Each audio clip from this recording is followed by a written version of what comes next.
Bueno, damas y caballeros, bienvenidos a otro episodio de su podcast favorito, el único podcast donde hablamos de los secretos mejores guardados de la industria inmobiliaria, ¿no es cierto?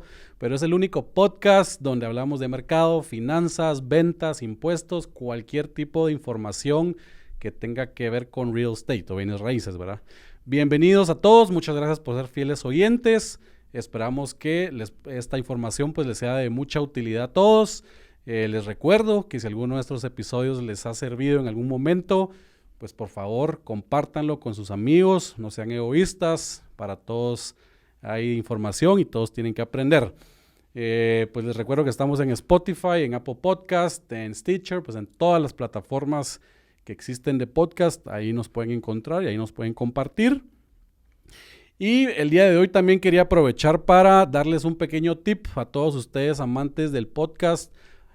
Sabemos que su tiempo es limitado y precioso, entonces yo les voy a dar un tip que yo uso por default en todos los podcasts que yo escucho, y es poner la velocidad de la casaca en 1.5x, y se puede hacer en cualquiera de las plataformas. En realidad les prometo que se escucha súper bien.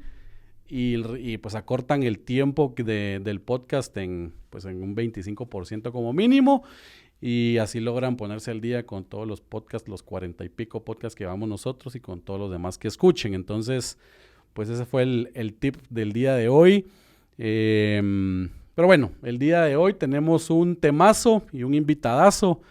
Tenemos a un speaker internacional, a un desarrollador inmobiliario, vendedor nato, actual presidente de la Asociación de Desarrolladores Inmobiliarios de Guatemala, Eduardo Escobar, mejor conocido en la farándula como Guayo. Bienvenido, Guayo, ¿cómo estás? Gracias, Marcos, buenos días, gracias por la invitación, bastante bien, aquí contento de participar en tu ya muy famoso podcast, no solo en Guatemala, sino ya también ha trascendido fronteras. Muchísimas gracias ahí a toda tu audiencia y a vos por la invitación. No, hombre, gracias a vos por hacer el tiempo.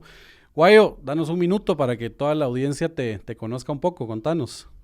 Pues muchas gracias, mi nombre es Guayo Escobar, director comercial de Grupo HPB, quien se dedica al desarrollo inmobiliario desde hace 19 años. Estamos pues haciendo proyectos inmobiliarios desde ya hace casi 2 décadas, y mis funciones principalmente son las de estrategia, planificación, comercialización de los proyectos inmobiliarios, así que muy contento de estar por aquí participando. Buenísimo, mucha experiencia aquí en la mesa, pero bueno, el día de hoy vamos a estar platicando un tema especialmente interesante para todos aquellos, y me incluyo en aquellos que nos gusta invertir en bienes raíces, también para todos aquellos que ya han aprendido que los bienes raíces pues es la mejor forma de invertir su patrimonio, digamos, ¿verdad? Teniendo un riesgo bien controlado en los bienes raíces. Y por eso nos acompaña Guayo, que como dijo, forma parte de un grupo de empresas y de desarrollo como Core Business, ¿verdad? Y una de las empresas, una de las unidades de negocio, pues tiene como fin o como objetivo el democratizar la inversión inmobiliaria. ¿Qué significa esto de democratizar la inversión inmobiliaria? Puede sonar complicado, en realidad no lo es. Y la idea de hoy es hablar un poco de estos modelos de inversión alternos que existen. ¿Y por qué digo alternos? Porque la gente común conoce el único modelo, que es comprar una propiedad al 100%, ponerla a rentar y esperar que el factor plusvalía pues dé sus frutos o haga su magia en el tiempo, ¿verdad? Y poder generar una ganancia capital pues que en el momento que lo quieran vender. Entonces, pues básicamente queremos platicar de estos modelos, de estos otros modelos que existen y que están ya penetrando el mercado en todo el mundo, y en Latinoamérica, pues aunque estemos empezando aún y se tenga que cambiar un poco la cultura y pues que toda la gente común y corriente que actualmente no invierte en bienes raíces por razones económicas más que todo, puedan entender estos modelos y entren ya al mundo del real estate y puedan formar parte de todos los inversionistas que están en esto, ¿verdad? Entonces, pues Guayo, la primera pregunta sería, Explícanos un poco esto de qué significa democratizar la inversión inmobiliaria. Pues ya entrando en materia con el término de democratización, básicamente es el sinónimo de accesibilidad. Sí. Hacer accesible los bienes raíces a la mayoría de las personas, en este caso, pues guatemaltecos. Ya estamos, por suerte, vendiendo fuera de Guatemala. Pero tal vez yo me quisiera ir un paso antes para darle forma y para saber cómo nació esta iniciativa de democratización inmobiliaria a través de venta de fracciones de inmuebles generadoras de renta de largo plazo, a través de una de las unidades de negocio del grupo, en este caso se llama Expande, venta de fracciones de inmuebles. Si nos vamos algunos pasos para atrás, nosotros logramos atesorar, digamos, algo que de hecho es antropológico. En términos del ser humano siempre tiene deseos de pertenencia a algo, ya sea una comunidad, bienes tangibles, intangibles, pero por ejemplo en mi casa de pequeño se hablaba con mucho romanticismo a nivel familiar, es que mira, esta casa es nuestra, este apartamento es nuestro, este terrenito es nuestro. Sí, el patrimonio. Patrimonio, miren hijos, miren sobrinos, ustedes lo primero que tienen que hacer cuando sean grandes es empezarse a hacer de sus propiedades. En aquel momento sonaba así como demasiado utópico y lejano. Ese es algo, digamos, por un lado, pero por el otro lado también, en lo que va avanzando el tiempo, siempre escucha uno a la abuelita o a la tía o a algún conocido es que ya se rayó para toda su vida porque su abuelita, su tía, su primo, su papá vive de sus rentas. Claro. Entonces, ¿y qué hace? Pues ya no trabaja.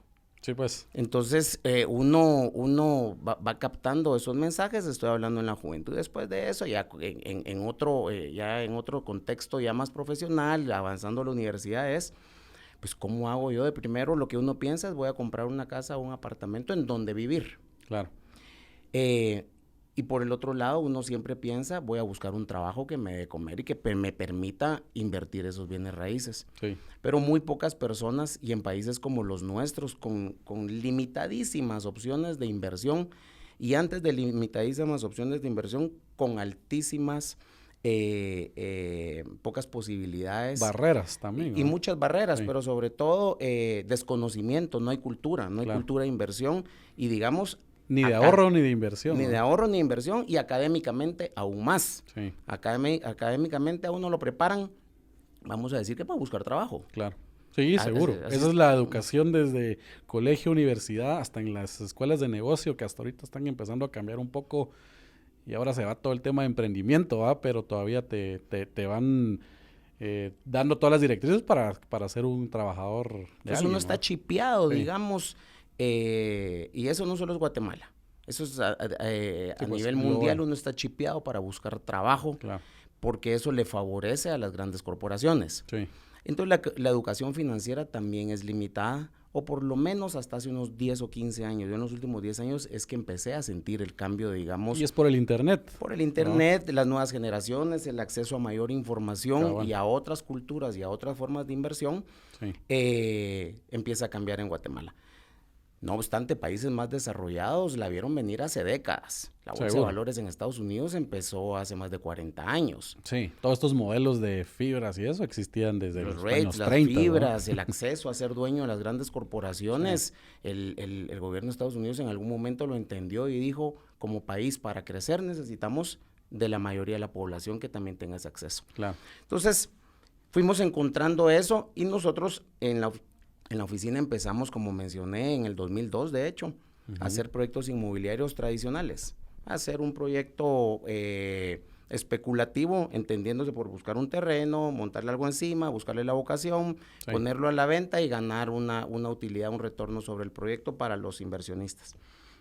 En un principio solo un grupo más cerrado de gente de la oficina que han sido, digamos, los socios del proyecto. Los friends and family. Es correcto. Y después de eso fuimos capitalizando algunas oportunidades donde ya salimos de los proyectos especulativos y empezamos a ver el tema de los proyectos patrimoniales, Sí. pero a escala grande. Me refiero a agarrar una marca grande, un supermercado, hacer negociaciones con estos clientes corporativos, buscarles el bien inmueble que no les interesa a ellos invertir, Sí. pero a la oficina sí le interesaba, y como son proyectos altamente bancarizables, después dejarlo como un proyecto patrimonial para la oficina generadora de rentas. Sí, pues. Hace 3 o 4 años, viendo lo que sucedía en algunas otras economías más desarrolladas, pero ¿qué hacen? ¿Cómo lo hacen también? Y fuimos entendiendo que las limitaciones y las barreras eran menos, empezando, digamos, por los accesos a fuentes de capital, principalmente bancarias, claro, como sucede en nuestras economías latinoamericanas. Allá la ley lo permite y la cultura lo propicia aún más, es cómo hacer más proyectos. Entonces, juntando todos estos elementos, estos ingredientes, armando el rompecabezas. armando el rompecabezas, nosotros en la oficina ya teníamos varios proyectos patrimoniales generadores de renta. En algún momento, por temas de capitalización, fue abrir la participación siempre a Friends and Family, Sí. solo que de manera más limitada. Y prácticamente compartir las rentas de un bien inmueble entre varios. Claro. Después de eso, pues ya vino el momento expande, después de mucha observación, de mucho análisis, es cómo darle mayor tracción y mayor miaje a la idea. Sí. Y para eso necesitábamos varios ingredientes. Primero, ya sabíamos, pues de eso ha vivido la oficina hace varios años, que la gente sí sabe que los bienes raíces, por ser tangibles, son excelentes para crear, para crecer y para proteger patrimonio. Claro. Chequeado. Segundo, como yo lo digo a manera de broma, esa historia del inversionista con su sueño utópico de querer comprar un apartamento para inversión y decir, bueno, yo cuando tenga 2, 3, 4, 5 propiedades ya me puedo jubilar y solo me dedico a cobrar la renta, Sí, pues. pues sigue siendo una buena opción porque es un vehículo de inversión financiero, Claro, patrimonial importante, pero cuando ya lo conjugo con temas como ocupación, empezando por el tema de la ocupación, por el tema de la administración del inmueble, ya viene la historia del señor Barriga. sí, pues. Venir y cobrarle la renta a todo mundo y que no todo mundo le pague la renta. Se vuelve Entonces, un dolor de cabeza. ya los rendimientos ya no son necesariamente los que por los cuales yo ingresé Sí. al negocio. negocio. Entonces también viene un tema de fácil administración. Y voy con otro que es la plusvalía. Siempre ha sido muy bien reconocida en el tema de los bienes raíces. Y eso se da cuando encuentro una excelente ubicación, un excelente bien inmueble, una buena administración y buenos inquilinos. Claro. Pero todavía venía el tema de la accesibilidad, pero transformada en asequibilidad financiera. Ok. Que es porque uno normalmente dice, bueno, voy a comprar un apartamento de inversión que me genere 5 o 6% de rendimiento. De suerte. De suerte, pero ya cuando lo penalizo con la ocupación ya andaré por 3-4%. Entonces, metiendo todo esto en una licuadora, viene el tema de la democratización inmobiliaria. Y ahí es donde nace Expande en esa idea. Cómo tener un gran proyecto, muchos inversionistas, y solo para efectos de contextualización de la conversación, vamos a decir pequeños inversionistas. Porque las grandes corporaciones... Pequeños y medianos, ¿va? Que son los que no tienen la accesibilidad a estar comprando inmuebles enteros. Correcto. Entonces, la duda del millón es por qué en países como los nuestros, los grandes proyectos están prácticamente destinados a los grandes capitales. Es un tema socioeconómico. Claro. Y justamente no lo salen a vender porque no hay ningún interés, no hay ninguna necesidad económica ni financiera por hacerlo. Y lo hablábamos en el podcast pasado, que los modelos patrimoniales a largo plazo son mucho mejor inversión. O sea, si la plusvalía es buena, porque tenés buena ubicación, bueno todo, ¿por qué vas a vender ahorita si podés sacarle raja, digamos, al negocio y va generando valor? ¿Verdad? Correcto. Entonces, pareciera que es grande la introducción que estoy haciendo antes de explicar cuál es el modelo de inversión, pero creo que es muy valiosa para toda tu audiencia, entenderlo desde esa perspectiva porque es un tema de vida realmente, no es un tema de un modelo financiero de corto plazo. Y ayuda mucho a entender y a cambiar esa cultura o esa educación financiera que decís vos que le hace falta a muchos, y estamos claros que todos pues no tenemos ese contexto de por qué y cómo debo invertir bien, ¿verdad? Correcto. Entonces, siendo que no está limitado para nadie, vamos a decir que nosotros tenemos... ahorita explico el modelo y de ahí, voy a explicar de primero quién es nuestro cliente objetivo del modelo, después explico el modelo que pareciera que nos estamos alargando, pero era valioso entender. Primero, clientes principales, la clase media trabajadora de Guatemala que tiene su fuente principal de ingresos. Nosotros decimos que el inversionista ideal es el que ahorita está en etapa productiva de cualquier trabajo, que genera su fuente primaria de ingresos y que mientras está con su fuente primaria de ingresos asegurada, está invirtiendo de manera inteligente y rentable una cuota mensual para que allá 5, 10, 15 años más adelante diga qué buena decisión tomé ahí atrás, casi que como una jubilación, digamos. Sí, pues. 2, el inversionista ya tradicional de bienes raíces, que ha probado y comprar un apartamento, una fibodega o algo y tiene o que quiere diversificar su portafolio o principalmente ya tiene algún sinsabor por temas de administración y rendimiento. Sí, pues. Y 3, y no menos importante, es toda la gente que tenemos ahorros en los bancos. Sí, que están generando ahí. Que están generando protección. Más que seguridad.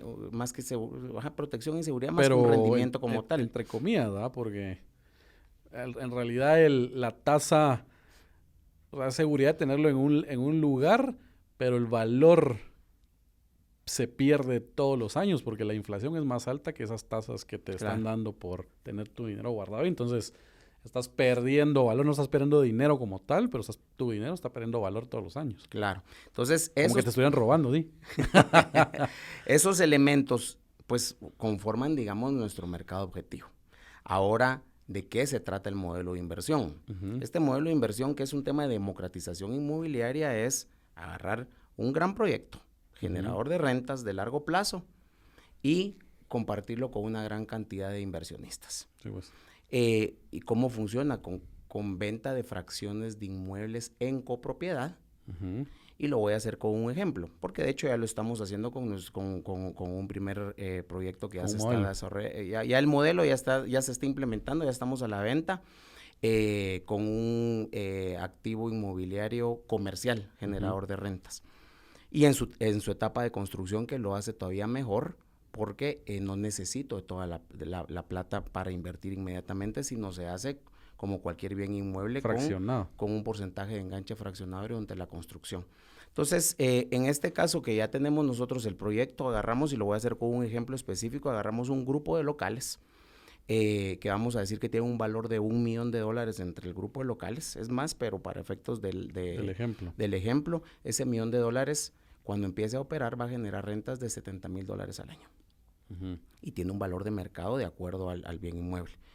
Ese $1 millón, pues sería bonito pensar que uno fuera dueño de ese inmueble, pero ¿quién tiene $1 millón?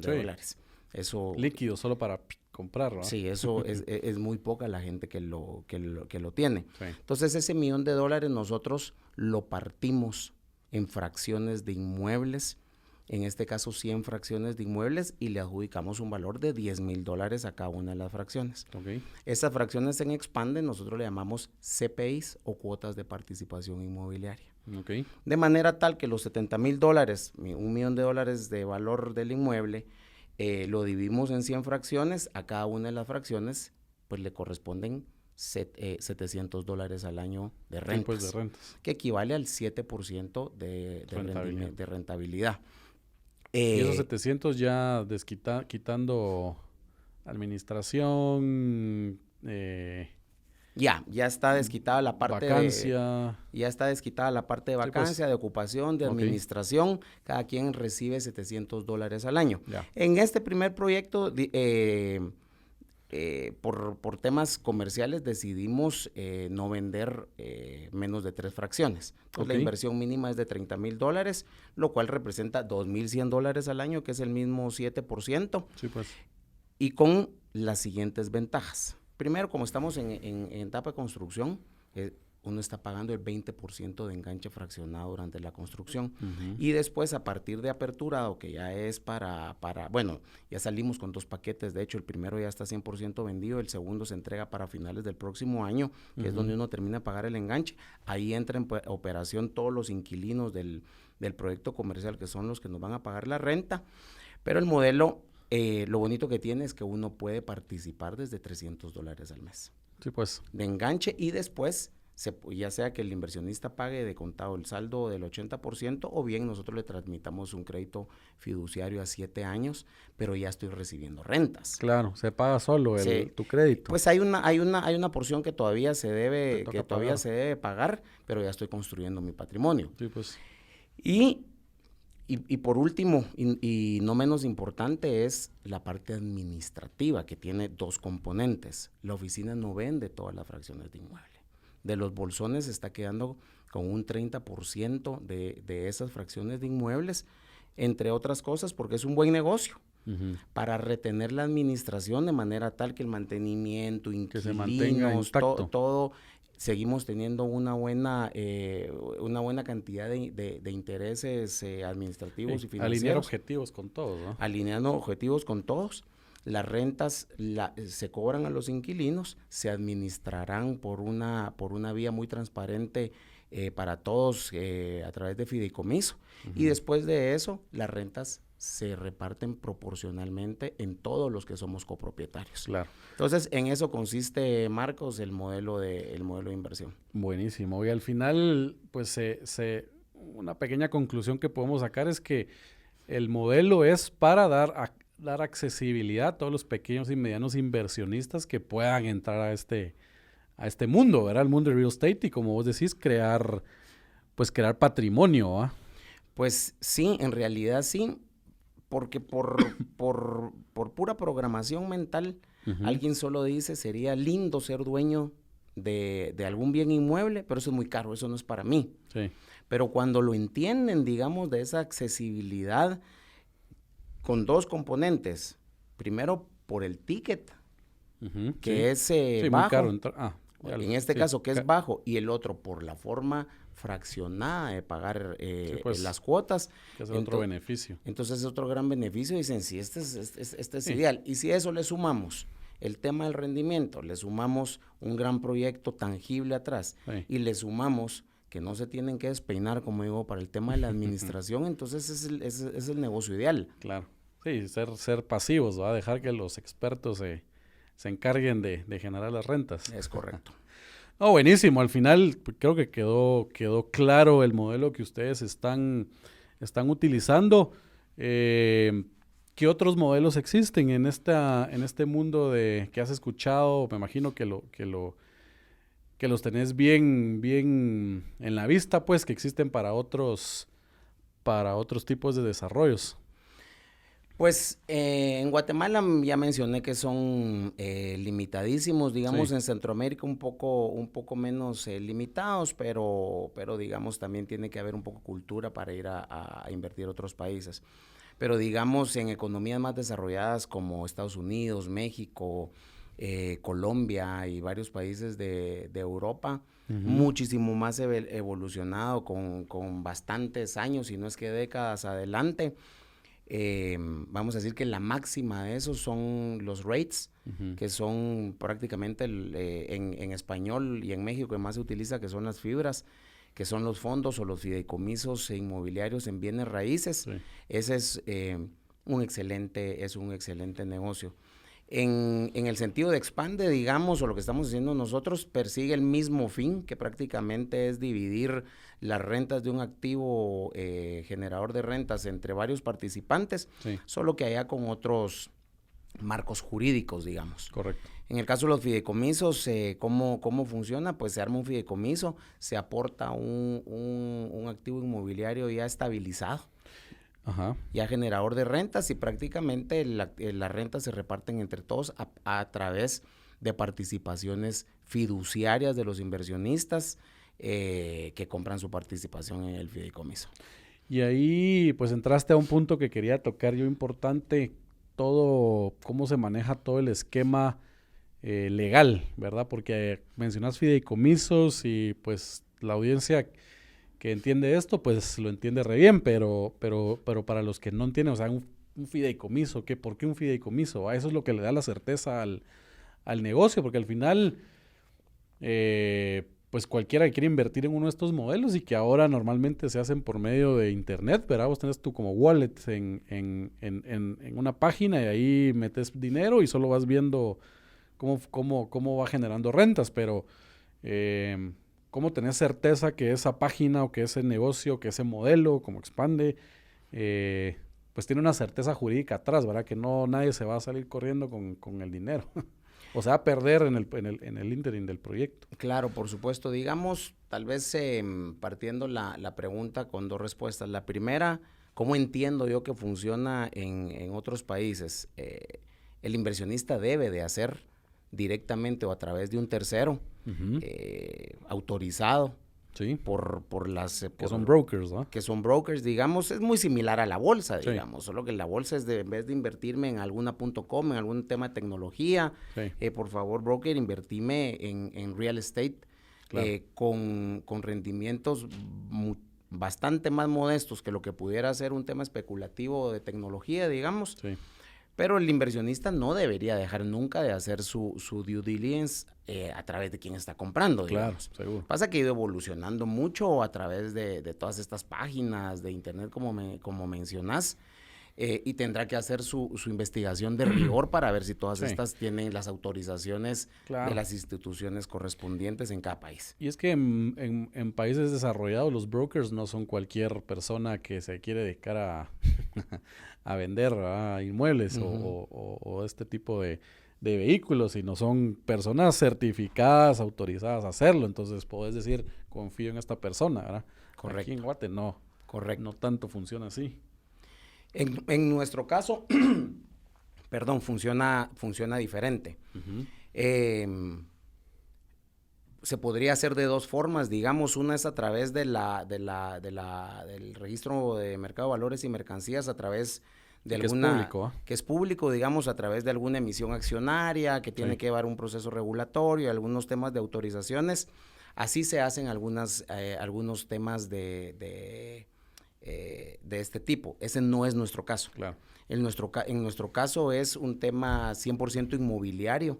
Me refiero a lo que se hace es venta de copropiedades. Okay. El bien inmueble, pues es un único bien inmueble que tiene cuotas de participación inmobiliaria, y esas cuotas de participación inmobiliaria son las que se le venden a los inversionistas. Entonces nos regimos a través de un tema 100% inmobiliario en el Registro General de la Propiedad.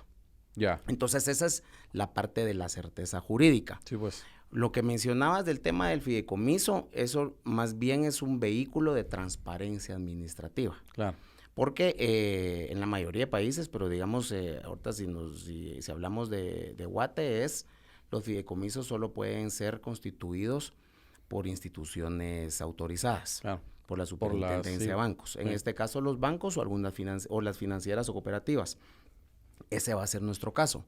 Prácticamente se constituye un fideicomiso que se va a encargar con instrucciones específicas de cobrarle la renta a los inquilinos, y con instrucciones específicas, es decir, estos son los copropietarios, y fideicomiso te encargas de pagarle a los inversionistas. Casi que decirle a un banco, un tercero, decir, manéjenme todo el dinero, pero con reglas claras. Es correcto. Recibís las rentas, le pagás al administrador, le pagás pagás tus impuestos, y después lo que vaya quedando lo repartís entre X, Y, Z inversionistas. Es pues, correcto, así ¿verdad? es.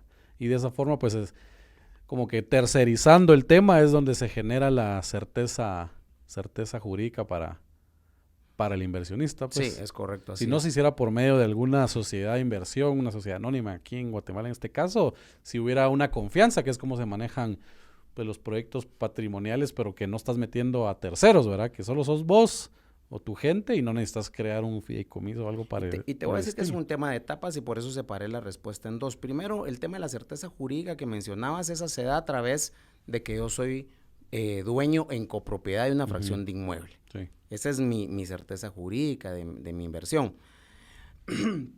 La parte comercial, te voy a decir, nosotros damos certeza y por eso nuestra atención al inversionista está en nuestra sala de ventas. Claro. Entonces es un proyecto muy grande, es un proyecto que se ve, que se siente, que se camina. Entonces eso le da mucho confort al inversionista decir, bueno, llego al proyecto, que es el cual está en construcción, y ven que pues hay 20 años de experiencia y una cantidad de inversionistas acompañándonos y muchísimos metros cuadrados de construcción y muchísimas varas cuadradas de tierra. Eso obviamente tiene un valor y tiene un respaldo. Esa es la parte comercial. Pero insisto en la parte administrativa porque de hecho no, vamos a decir que no sería estrictamente necesario hacer la administración y la distribución de las rentas a través de un fideicomiso. Claro, no es necesario, pero... No es necesario, eso es un tema de transparencia que nosotros decidimos en este primer proyecto. Pues de hecho es el primer modelo de venta de fracciones de inmuebles en Centroamérica, no solo en Guatemala. Sí. Para darle esa confianza al mercado, para este primer proyecto y para esta primera oportunidad de inversión, hacerlo por esa vía. Eso no quiere decir que allá más adelante se puedan instituir algunos otros tipos de distribución de rentas. Y una parte interesante en Guatemala hablando es que vos decís este respaldo y confianza lo tenés que hacer de una forma, pues como lo estás mencionando, con fideicomisos y etcétera, etcétera. En otros países se hace por medio de la bolsa, ¿verdad? Vos subís tus proyectos a la Bolsa de Valores Nacional y ahí es donde compras y la bolsa es la que genera la confianza porque todas las inversiones subidas en una bolsa de valores pues tiene un rating de riesgo, etcétera, etcétera. Entonces vos dices, si está aquí y tiene un buen rating es que no van a quedar mal nunca, ¿va? ¿Por qué aquí no se trabaja por medio de la bolsa? ¿Qué tiene Guatemala que no lo manejamos así? Vamos a decir que creo que es un tema cultural y de uso. Okay. La bolsa funciona y funciona muy bien y hace, digamos, ciertas emisiones, principalmente y en mi conocimiento para temas de instrumentos financieros, bursátiles, digamos, en este caso para bancos y algunas instituciones. Sí ha realizado emisiones inmobiliarias, entiendo que bastante pequeñas, digamos. Vamos a decir que creo que es una falta de deseo de los desarrolladores inmobiliarios que tienen esos proyectos grandes, que no hay interés, digamos, de emitir participaciones accionarias o fiduciarias, cualquier vehículo que escojan. Entonces, seguramente, ahí está el vehículo. Sí, pues. Pero lo que no hay son participantes de grandes proyectos interesados de hacerlo de esa manera. Eso es para los grandes, digamos. Ahora para los otros proyectos, digamos, como los que nosotros estamos desarrollando, probablemente es un tema de timing. Okay. Es un tema de timing en estructurar el proyecto de manera tal que normalmente es más fácil esas calificaciones o esos registros cuando el proyecto ya está estabilizado. Ya generando rentas, sí, pues. Por decirlo de alguna otra manera. Entonces es un tema de timing en donde el proyecto, como acabo de mencionar, ya esté sobre ruedas para que puedan generar esas calificaciones o registros. Entonces sí, nosotros más bien fue un tema de decisión por irnos por una vía más conservadora, por lo menos para este primer proyecto. Y si no conservadora, más conocida, diría yo, por el mercado objetivo nuestro. Y no entrar al mundo desconocido, pero que es que es un vehículo bueno, pero que nadie lo está utilizando. Correcto. ¿No? O sea, no es un tema que se habla por ahí mucho de que la ley de mercados y valores, que esto, que otro. No sé si necesita una ley de fondeo colectivo o alguna ley, pues fintech también, como ya en otros países existe, que resuelva todos estos potenciales dilemas. Y también a esta pregunta va un poco el tema fiscal, ¿verdad? ¿Cómo se maneja el tema fiscal en pues en tu modelo y en los modelos así más como privados, ¿no? Ahí tocaste un buen punto. Sin duda, la ley actual dispuesta para este tipo de misiones, a mi buen criterio personal, Sí. Sí está bastante Como outdated. correcto. Ah, Sí, la verdad es que sí está bastante no vigente. sí. Por algún motivo, no sé si es falta de actores del sector privado que quieran promover Seguro. una actualización de ley o falta de interés, porque siempre es de así. Desconozco a nivel de legislativo por qué no ha habido una actualización, porque en otros países sí está evolucionadísimo. De hecho, México, por ejemplo, el año pasado a principios del año pasado, hizo su última actualización de la ley del registro de mercadores y de valores y mercancías, el tema de fintech. Sí. Pues allá uno al margen del celular puede invertir y todas esas empresas terceras, digamos, que se dedican a hacer el brokeraje, se tienen que inscribir ahí. Claro.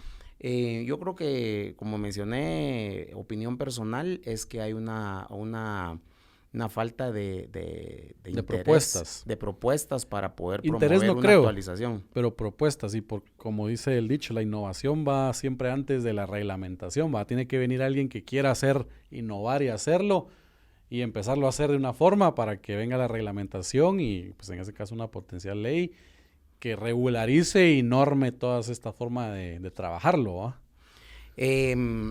sí, digamos, y sin meterme al campo jurídico, digamos, que no es mi especialización, lo manejo con conocimiento, pero no con especialización. Eso fuera maravilloso para países como los nuestros. Es un excelente vehículo para seguir democratizando cualquier tipo de inversión, y no solo la inmobiliaria. Claro. Que puedes invertir en cualquier cosa. Que se puede invertir en cualquier cosa, sería maravilloso para el consumidor final, para el guatemalteco, para la gente trabajadora, porque así de como hecho los gringos invierten ahorita en criptomonedas y pierden todo un día y ganan un montón de dinero el otro en un segundo desde el celular. Entonces, esa parte, digamos, que trasciende lo inmobiliario. Esas leyes deberían de estar dispuestas para cualquier tipo tipo de inversión. Proyectos grandes, proyectos de alianzas públicas privadas, recursos de servicios, digamos, todo ese tipo de... Y muchas corporaciones privadas también incentiva la generación de proyectos de todo tipo. Correcto, sería, digamos, maravilloso pensar que somos... Vamos a una relación, somos 18 millones de personas, el 50% o 50 y pico % de población económicamente activa. Sí. Nosotros estamos haciendo un proyecto que no es nada pequeño, pero lo quiero poner en la escala del potencial que tiene. Estamos hablando nosotros de 4 fases constructivas, cada una de ellas arriba de $20 millones, con más de 200,000 metros cuadrados de construcción, y nosotros probablemente nuestros modelos financieros y económicos requieran en este primer proyecto entre 300 y 400 inversionistas. Okay. Solo mirar la escalabilidad de esto, de cómo si de esos el 50%, 8 millones, y ahí le querés poner 5%, 400,000 personas que pudieran entrar al mundo de los bienes raíces, por citar un ejemplo, la cantidad de proyectos que se pudieran hacer fuera meteórica. Cabal. Sí, no, seguro. La verdad es que ¿no crees que una parte por la cual no se actualiza, o habrá algún freno de parte de las entidades bancarias? Porque al final es como la competencia, todas las entidades bancarias que son los que actualmente te prestan, o las únicas que están financiando ese tipo de proyectos, ¿no? Sería como la competencia directa, todos estos modelos, ¿no? Yo creo que hay competencia directa, sí, sin duda, digamos, el mundo bancario. Sí. Ese sin duda.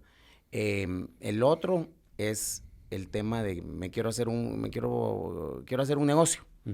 Entonces, porque supongo que voy a tener mayores rendimientos. Entonces, sí veo que puede ser competencia directa, porque los bienes raíces, sin duda, sea cual sea, son más rentables que cualquier tema de preservar los recursos en el banco, sin duda. Sí.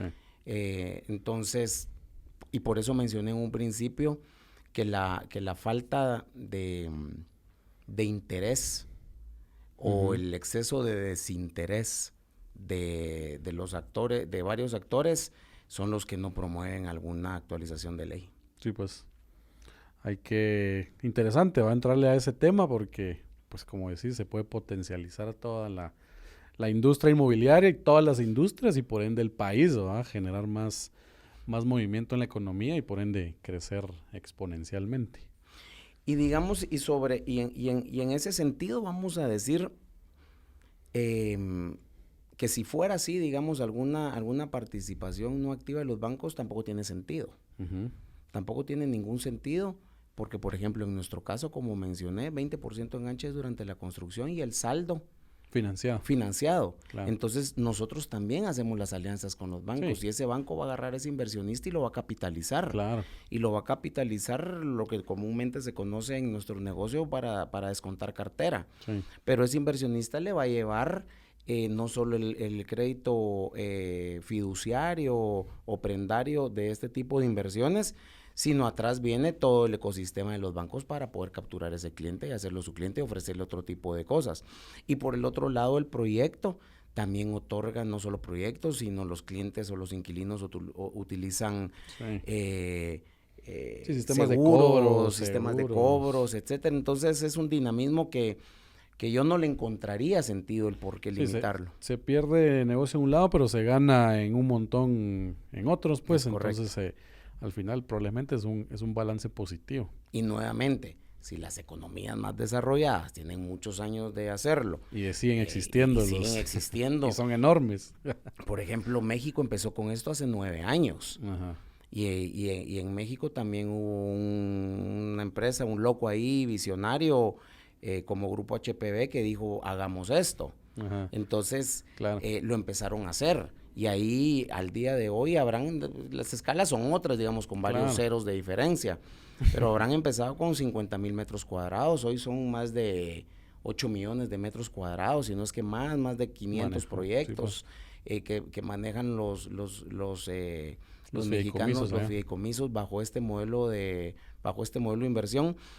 Y la competencia no viene por eso, sino viene porque tampoco es que el inversionista finalmente solo eso haga, es un tema de diversificación de portafolio. Claro, entonces, yo tengo mi plata, de primero la ahorro, después pongo un certificado de depósito, después agarro esto e invierto en un bien raíz. Sí. Pues también viajo, también gasto. Seguro. Entonces, no lo veo como una decisión única, sino como una decisión complementaria. Ahora sí, en el tema inmobiliario, pues es supremo pues tener rendimientos arriba del 7% sin administrar en un proyecto seguro. Claro, sin hacer ni rosca. Como diríamos en buen chapín. Mira, y una pregunta que te puse por ahí era el tema fiscal. ¿Cómo se maneja? En tu ejemplo que pusiste esos $700 que tenés, ¿ya yo tengo que pagar impuestos sobre esa ganancia de capital o ustedes los retienen o cómo funciona todo esto? En nuestro caso, ¿cómo funciona? Que nace de una ingeniería financiera que deviene de las rentas y sus proyecciones. Entonces, si lo ponemos en 2 capas, la capa 1, digamos, es la gestión del proyecto comercial, sí, que en este caso, no sé si lo mencioné, pero nosotros en Carretera El Salvador, en el kilómetro 16.5, estamos haciendo un proyecto comercial de uso mixto que se llama Vilaflor. Ahí dispusimos diferentes paquetes de los locales comerciales. Pues en realidad funciona exactamente igual que como que nosotros dos fuéramos los únicos socios con la empresa. Okay. ¿Por qué? Porque de este lado está la gestión del proyecto comercial y sus inquilinos, su pago de su facturación a los inquilinos, el pago de impuestos a los inquilinos, el pago, pues ahí hay principalmente 3 impuestos, impuestos sobre la renta, IVA y el ISO, y el último, el impuesto, el UCI a la propiedad. Sí, pues. Esto sigue estando en la capa de arriba. Correcto. La ingeniería financiera ya incluye estos costos y también ya incluye la administración del inmueble y también incluye, digamos, un tema de vacancia. Okay. Después de esto viene la franja de los $700. Esos $700, digamos, ya está libre de toda la operación tuya y mía, Marcos, que somos copropietarios. Correcto. Ya nuestra copropiedad, nuestros inmuebles ya pagó sus impuestos. Lo único que me toca a vos y a mí como propietarios pagar es mi impuesto sobre la renta. Okay. Al régimen que yo esté pues, sometido, digamos que lo junto con mis otros ingresos. Es tu ganancia ingresos. capital. Mi ganancia capital, que en la mayoría de los casos es 5%. Tu 5%, y si sos una sociedad anónima, te lo pasas a la persona individual y pagas otra vez 5%. En ese caso, digamos, y por eso me voy a los primeros 5 minutos de la conversación. Si nos fijamos en nuestro mercado objetivo, personas individuales no quiere decir que el otro esté limitado. Claro. Pero ahí se habría una cascada. Una doble tributación. Correcto. Buenísimo. Va, pues y entrando a la última fase de la charla, habíamos tocado un poco el tema, pero no a profundidad. Los otros modelos como crowdfunding, crowdlending, ¿en qué se comparan con el modelo que ustedes tienen y cómo funcionan los otros modelos?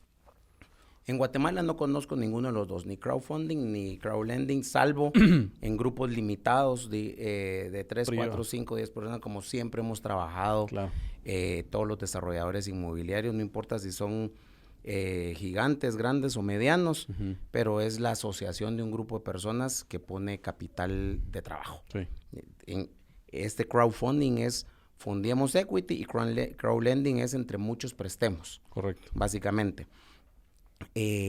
Aquí, digamos, no conozco, digamos, todavía una de crowdfunding, pero cómo sí funciona en otros países.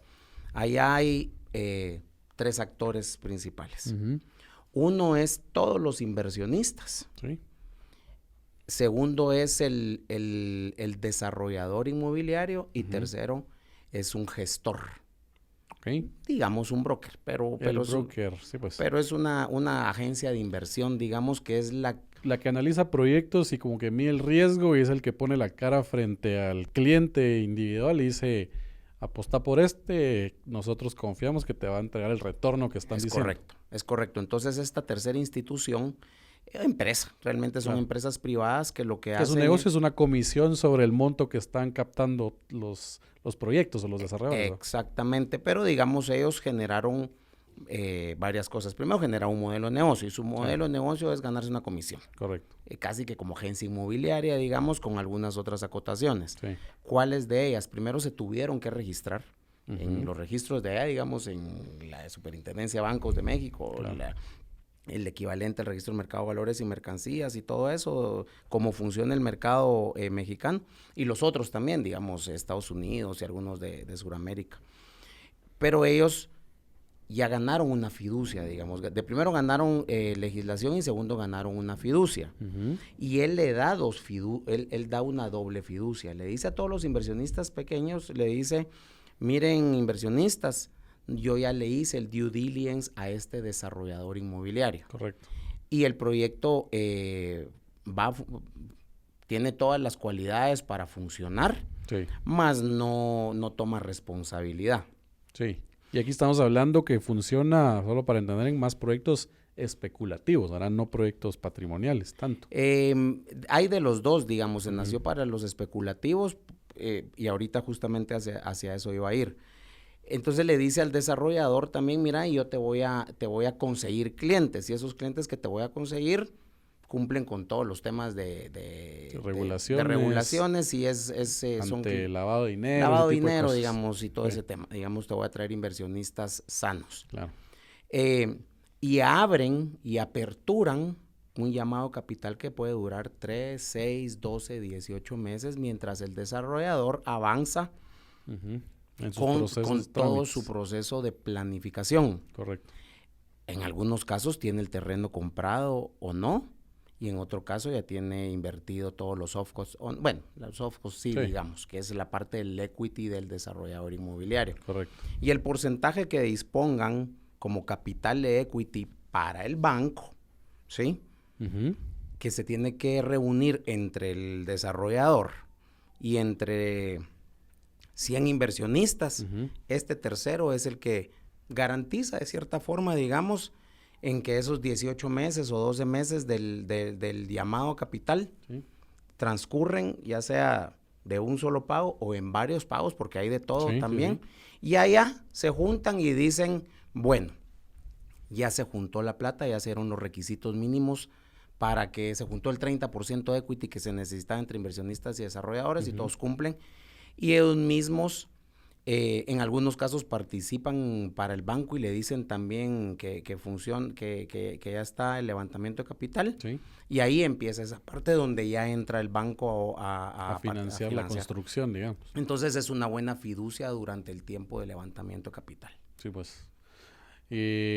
Claro, eso es y la diferencia entre crowdfunding y crowdlending, como dijiste, uno es equity, ¿verdad? Funding es equity, estoy comprando participación en el proyecto y estoy asumiendo el riesgo completo del proyecto, esperando que los retornos sean lo que están diciendo y muy interesantes para asumir el riesgo, ¿verdad? El otro crowdlending, como dice en inglés, es un préstamo, ¿verdad? Estás prestando y de entrada el proyecto te da una tasa fija y los pagos pues pueden ser mensuales, trimestrales o anuales. Ahí pues las plataformas, estos brokers te lo van definiendo, ¿verdad? Para decir cómo está estructurado y cómo invertir. Yo diría que aparte de lo que ya mencionaste, no lo voy a repetir porque es exactamente así. Hay dos diferencias principales. Una es la de riesgo y la otra es el tiempo del pago de los rendimientos. Correcto. En el primero, lo usual es que te llevas todo el riesgo, mayor rendimiento, sí, pero salís al final del proyecto. 1, 2, 3 años, lo que dura el proyecto especulativo principalmente. Y tenés una rentabilidad estimada, depende del proyecto, digamos, pero pudiera ir entre 12 y 18% por anual, por mencionar algún número, pero por ahí pudiera ir, digamos, más o menos lo que yo conozco de esos proyectos. Eso sí, si al proyecto le va mal... Sí, se fue un 8, fue un 8. Se fue un 8, digamos, entonces le apostó, digamos, a ese rendimiento y por eso estuvo dispuesto a esperar los 2 o 3 años. Correcto. En el segundo, sí es un préstamo que normalmente entra en una etapa posterior a la que entran los del crowdfunding. Por X o Y motivo, por estrategia, porque está un poco más avanzado el proyecto, digamos. Sí, tal vez capitalizarse de nuevo el desarrollo para otro proyecto y sacar un poco de su inversión. Es correcto. Entonces el primero es un financiamiento colectivo, también, pero manera banco, y para no usar una parte banco, una parte por todos los trámites engorrosos que pudiera implicar un tema de banco. Sí. Pero estos segundos inversionistas que pudieran entrar a 6, 8, 10%, digamos, en una tasa fija, con un pago normalmente es trimestral, como que el más conocido, y por un cuarto de punto más pudiera ser semestral y medio punto más pudiera ser anual, pero ese inversionista tiene la garantía, digamos, o la tranquilidad o el deseo de que como es rentista, prefiere mejor su 8% o de manera 8% anual con pagos trimestrales, pero de manera fija y segura porque no, digamos que no tiene el estómago, como digo yo, para esperar al final del proyecto. Sí, no, al final las rentas fijas, pues es lo que muchas instituciones grandes buscan, pues porque sin esa volatilidad, puedes proyectar a futuro y hacer proyectos con ese ingreso que tenés seguro, pues, y como decías vos al inicio, con una renta fija también lo ves así como, me retiro en X tiempo porque voy a tener estos pagos trimestrales o mensuales, ¿verdad? Correcto. O como sea, ¿no? Y por ejemplo, ese crowdlending que mencionás es el típico vehículo de inversión que sí compite directamente contra certificados de depósito de los bancos. Correcto. Porque entonces el inversionista se toma un poquito más de riesgo, pero eventualmente por el doble o el triple de rendimiento que lo que le pudiera pagar un banco por su certificado de depósito. Ya. Y el último, pues que el modelo, como mencionaste también, eran las fibras, ¿verdad? Que las fibras sí se manejan por medio de la bolsa. Entonces la diferencia es que todos los crowdfunding, crowdlending son privados y las fibras se manejan por medio de la bolsa de valores de cada país, ¿verdad? Sí, normalmente yo creo que es un tema más comercial porque el vehículo es el mismo, digamos, en el sentido de que es un fideicomiso, solo que en este caso que mencionas de las fibras es un fideicomiso autorizado por las instituciones y gubernativas y están autorizados para emitir. El más común es participaciones fiduciarias, que son certificados fiduciarios de inversión. Y ese es lo que te dan. Sí, pues. Buenísimo, Guayo. Pues creo que vamos llegando ya al final. No sé si tenés algo más que comentarnos. Pues aparte de agradecer la invitación a este ya tan valioso y conocido y famoso ASTI Podcast. Yo siempre lo menciono ahí con los colegas y también para ahí toda la audiencia. Este tipo de iniciativas promovido por Marcos y de su desarrolladora inmobiliaria es lo que permite pues a todos los actores de la industria hacernos de mayor y de mejor conocimiento. Super. Es una excelente iniciativa, de verdad que yo soy fan. Lo hubieras dicho al inicio, ahorita son pocos los que están escuchando. Pero ahorita cambiarlo al inicio. Vamos a editarlo. Lo vas a editar. Yo soy fan, felicitaciones y muchas gracias por la invitación. Y ahí a toda tu audiencia, si quieren conocer más de nuestro modelo de inversión, nuestra empresa está en www.grupohpv.com, pero el modelo de inversión nos pueden encontrar en nuestra página web www.expande.gt, en nuestro WhatsApp 2279-2020 y en nuestras redes sociales, Facebook Expande Inversiones e Instagram como Expande Inversiones, y ahí a cualquiera de esos nos contactan y nuestros asesores de inversión se comunicarán inmediatamente. Mira, y una pregunta que no se me olvidó hacerte, pero como también tenemos audiencia fuera de Guatemala, ¿pueden ellos invertir en Expande?